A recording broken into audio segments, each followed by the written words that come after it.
Hi, and welcome to our channel. My name's Leah. My name's Elizabeth. And we're the Zadell Sisters.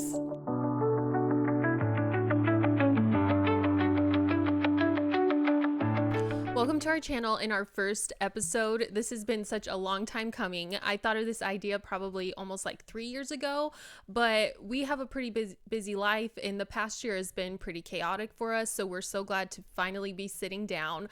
I kind of thought of this idea for this channel so it could be like a creative, fun outlet for Elizabeth and I, and where we could also share our experiences and then kind of our thoughts on everything going on in the world and then also in pop culture. Mainly Beyonce, but anyways. Yeah. As you'll find, we're big Beyonce fans, clearly. So a lot of our experiences and even today's video is going to be talking about the Cowboy Carter Tour. Yes, we're very excited about that. The three shareables. With a twist, because we're going to be telling them about each other.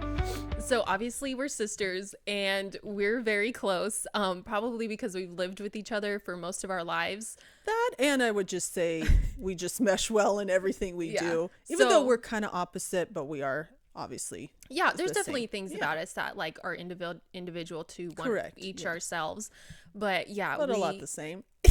There's a lot that's the same.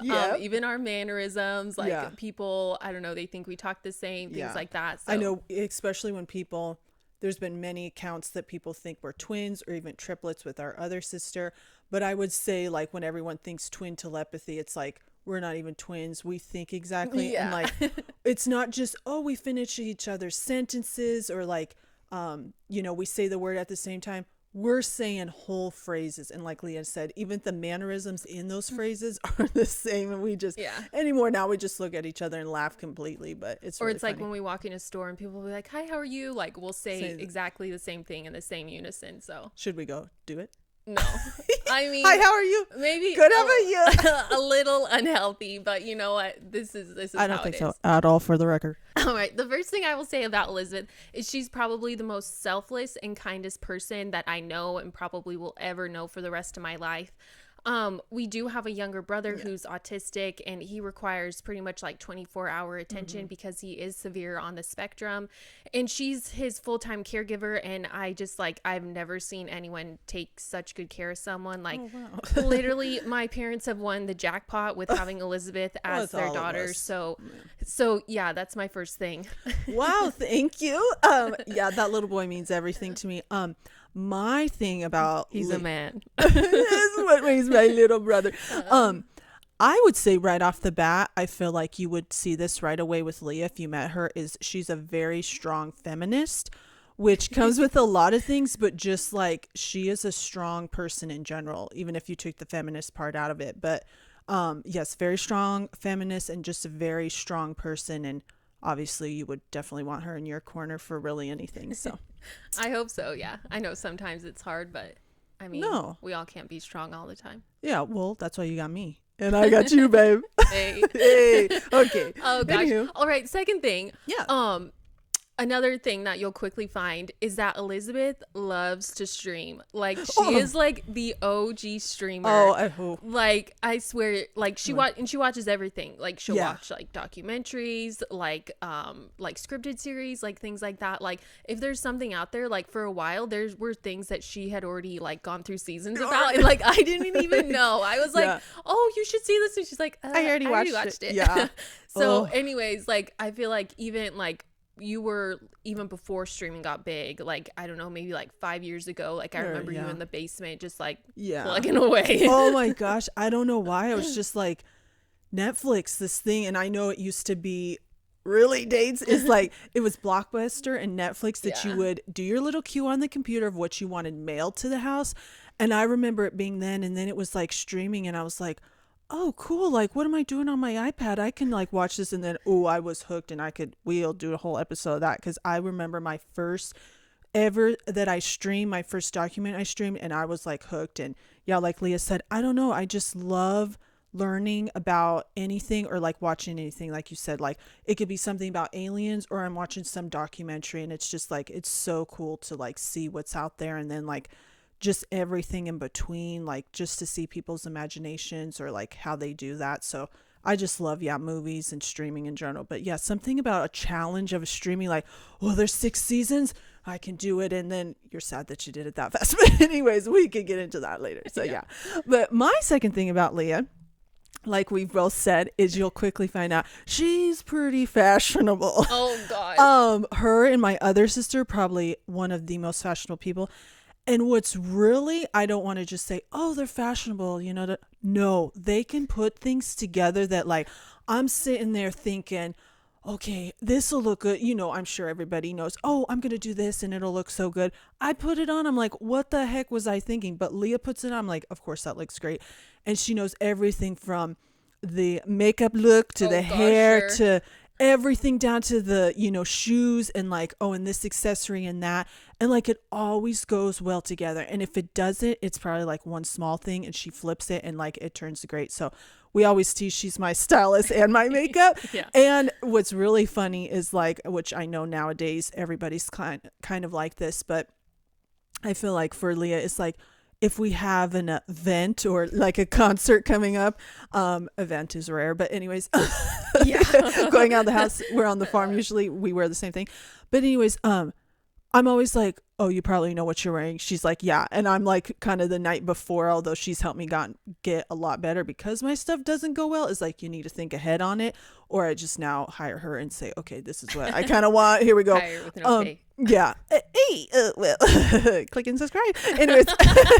Yeah, please. So yeah, I would say like you can pull anything out of anywhere. And I'm like, okay, or like something that you would think like wouldn't go with something, like somehow you can just turn it. And I'm like, oh my gosh. And yeah, so I think you're very good at that and very effortless. Next. Thank you. Yeah. Well, I guess this kind of follows along the lines of fashion, but Elizabeth is a Crocs and shorts girl. Like, it will be like 32 degrees outside, and she's like, I'm in shorts. Like, why aren't you in pants? Like, I'll walk out of my room and I'll be in pants. She's like, pants. I'm like, yes, pants. Like, even writing, like, I think that's something that stops you because you have to wear pants. Well, sometimes you can wear shorts, but in Crocs. It's just like, oh my gosh, you're wearing pants. I'm like, yes. And like, I feel like Crocs are like your other foot makes up who you are. It's like you're just always in shorts and Crocs. I think what you'll find very cool about Elizabeth and both of us actually is that like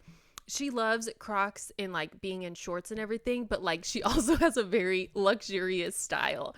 Like her algorithm on her Instagram thinks she's like a billionaire philanthropist. Philanthropist.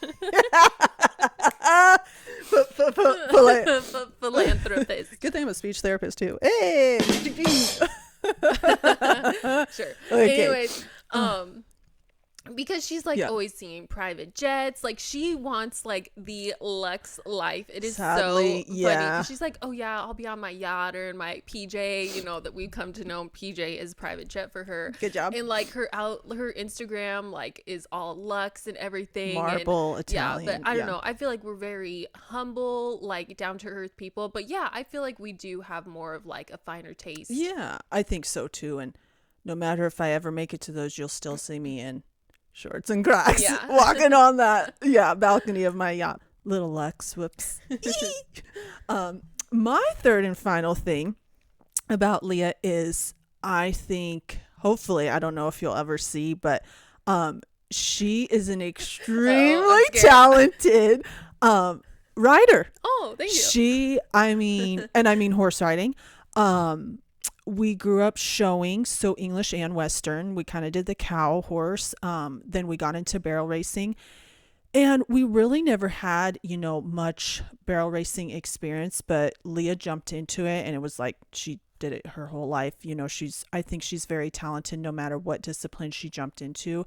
Obviously, we put everything we do into, whatever we're doing. She was going to give it her all. And like I said, you would have thought she grew up barrel racing, and we really didn't. Yeah. But also I think the way we did start riding taught us a lot about horsemanship. So that really helped like lay a good foundation. But I think you give Leah any type of horse and I think you could ride it. And I think with us, I'm sure you'll see, and I think because a lot is our brother, very gentle, understanding with horses, and I think you need that 100% Yeah. when with horses, and patience is a huge thing. So it's like, I don't care if it was like, Olympic dressage horse or like a 2-year-old, that just came off the track and she's trying to train for barrels. It's like, I think you could do any discipline, and like, you're a very good horse woman. I would like to have you in my corner. Oh, wait, I do. But anyways, so yeah, I think you're extremely talented at that. Those are our 3 things about each other. The twist. As Leah said in the beginning, we're definitely going to talk about Beyonce today. She had a very busy 2024, obviously starting at the last year's Super Bowl announcing her album. And then she did like Levi's collab and commercial. She dropped new whiskey, Sir Davis. She put out a new perfume, Sacred, I think did last year or the year before, her hair. If not, she added, no, it was last year. She announced it, I think like in March or April. Anyway, she did a lot, all ending with the Beyonce Bowl at the end for the Christmas football, where she announced her tour. And of course we lost it. And oh my gosh, the way she did it. And that was such a good, oh my gosh, we keep watching it. That was such a good performance. Thank you. Jeez, I can't even speak because I'm thinking of her outfit and everything right now. But anyways, what we had speculation, of course, all last year, because she's coming out with a tour. Obviously, we didn't know when. Our speculation, we thought she wasn't going to tour like to all these different cities. Yeah, I definitely thought, like, I don't know, I just couldn't see her going out on tour that quick. So I don't know. I don't know what I thought. I know we thought maybe it would be like a residency at the Sphere.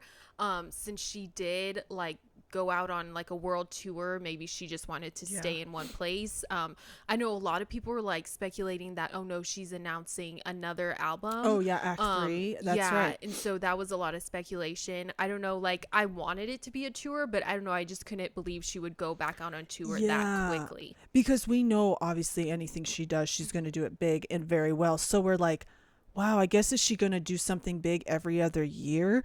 And we heard like speculations of maybe the Sphere and stuff like that. So we're like, oh my gosh, that'd be cool. Then we can just go to Vegas and like Adele has been, and we're like, oh, maybe she doesn't, with the family want to fly everywhere. So like just in Vegas, but she didn't. So obviously then she announced the actual tour and actual dates, and we were kind of, shocked that obviously it's still like a world tour. It's just like very limited. Yeah. And like she's staying in, if others have not been on our website like us every other day, it's like she's going to a place and playing like 4 or 5 shows or 6, like in London she's doing. So, which in Beehive case, that makes everything a little more difficult. There's definitely like a higher demand. We were obviously there for like the pre-sale and trying to get tickets on that day. And I think we just kind of underestimated, because when we bought our tickets for Renaissance, like it was pretty easy. And like I think also what helped is like she had pre-sales for different like dates or cities on different dates. So we're like, okay, that's easy. Like we're just gonna go in, get the tickets we want, and like settled. Because I think what we learned from Renaissance tour is like you buy them at like pre-sale or you don't get them all, because like the price had doubled when we wanted to find like tickets for other shows that we didn't already have purchased. So we're like, okay, game plan, we're gonna go in, just do like a couple shows this time. Get the ones we want like at the pre-sale price. Well, that was definitely not the case. And I feel like other people had like the same frustrations. It was like, it was very hard to get tickets in general, and the prices from like cities to city is like crazy. Which we know taxes are different obviously in different cities, but even someone like the Beehive obviously sale or your artist sale is always first, and we're like, that was one of the most expensive ones. And then like they had a Verizon in a city, and of course, like Leah put it perfectly, of course if you're one of part of that group, you're gonna get a little perk. Those were cheaper, but it's like then after that everything else was like just skyrocket. And it's like the true fans that want to go, they know you're gonna pay, so of course let's just rack up the prices. But definitely like it was just pretty much a lottery. It was like no matter how soon you were in the waiting room, the queue, it was literally luck this time, we feel like. And I know sometimes, you know, if we wait a little bit, it kind of will, like it was gone. And like every sale we after like where we wanted was grayed out, or like there was no chance. You just pretty much had to be a lucky person that got that. I think that's really cool that, you know, others or everybody wants to kind of see it. I also think now because, you know, it's country, maybe she's brought in more country people that want to see it. And then I think too, like how big Renaissance is, everybody's like, ooh, I really want to see her, which I think that's really cool. Because yes, I think in your lifetime you need to see her because she's so neat. But yeah, it just makes things, like Leah said, very hard. And we have our 2 shows and we still don't even have tickets for our second show because we're still just trying to find tickets at a reasonable price, which is obviously very hard because once the second sites get it. Overall, we're really excited that she's going back out on tour. Yeah. And it's a lot sooner this year. I think that Renaissance tour, we didn't even like start to go to our shows until September. So I'm glad it is more in the summer, although we'll probably be sweating so bad. So I don't know. Overall, I'm really excited to go see her. I don't know. I guess maybe we should expect like a pattern of like she drops the album one year and next year she tours. So it's like the third act. I mean, we were ready this time, but again, we'll be ready again. But yeah, I'm excited to see this tour, how she does like very country. I'm excited for my outfit. And, half my outfit. I only got half my outfit. I'm naked on the bottom, but anyways. What? Please wear pants. Anyways, shorts, Crocs. So very excited to see that. Very excited what she does with these songs. Oh my gosh, yeah. So yeah, because we absolutely love the album. So it's like, you know, she's gonna be, and it's different because it's country. It's like we kind of not really know what to expect because she always does something different, but it's like this is going to be so much fun. And yeah, I think now it's just getting the outfits ready and we're just super excited to go. And like Leah said, it's this summer, so man, that's going to be here so quick and we'll be sweating and having fun. Yeah Jerry-O. Huzzah or kazaa. And this word is brought to you from Love Island All Stars. So I started watching Love Island. Ooh, yeah. I think it was 2 summers ago. Because I was having migraines and I just wanted like a reality show that I could just kind of like turn on and like maybe not really pay attention to, that I could kind of sit and just like, what you thought. I was in this like pain. So anyways, I started watching Love Island USA and I quickly got Elizabeth hooked. And then after that, we've kind of gotten into Love Island, which I thought I never thought I would. Same. But then I started watching Love Island All Stars UK, and I really liked it because I feel like the people, since it's like their second or third time going on, they kind of know what they're doing. Well, anyways, the moderator, who is so funny. There's this guy that came on there. His name's Chugs, and I don't know if it was like because he's kind of more like he came from like the posher part of like the UK. Okay. He would always joke like, oh yeah, he just came off like his private jet or his yacht, or, you know, his daddy's like whatever. And like after he would say that, he would always say huzzah. So I'm not even sure what that means. If you know, put it in the comments. Like maybe it's more like a British word, which it's like watching Love Island UK has definitely taught me more of like their terms and lingo, which is really funny too. I know, just to hear their accents is like, oh my gosh, and how quick they talk. And it's funny, just like I'm sure people with any type of accent, they're like, oh, you're from this more part and you're from this part, even though they're from the same country. So but yeah, I never thought I would be into Love Island. I just always remember seeing like on, you know, E-News or something, like, what are these people walking around with the black mic around and their bikini? And I was like, what is this show? And then when Leah started, it was very easy to get hooked. And but and then especially having a show that airs every night, like that will get you hooked. And then like if you're watching regular like series and you're like, I have to wait a whole week for a new episode, like you get very spoiled. for a streamer, we love that because I'm like, I show every night for like 30 nights. It's a whole month. That's so nice. And it's like, you don't have to wait. And it's so nice. Yeah. I don't know. I Maybe loved not for it. them, but yeah, that's true. well, thank you so much for Yeah, thank watching. you. If you made it all the way to the end, don't forget to like and subscribe and put anything in the comments that you maybe thought was funny or anything that you would like to suggest In the future. Yes, like Leah said, please like and subscribe because we need some mic stands for these mics. Oh, so God. thank you so much. And also, we have a sister TikTok account yes. if you'd like to follow us there. We do short, like fun, trendy Yeah. videos as well as other kind of Just crazy videos stuff. too. Yeah. But all right, well, thank you so much for watching. Thank you. We'll see you. Ciao. Bye.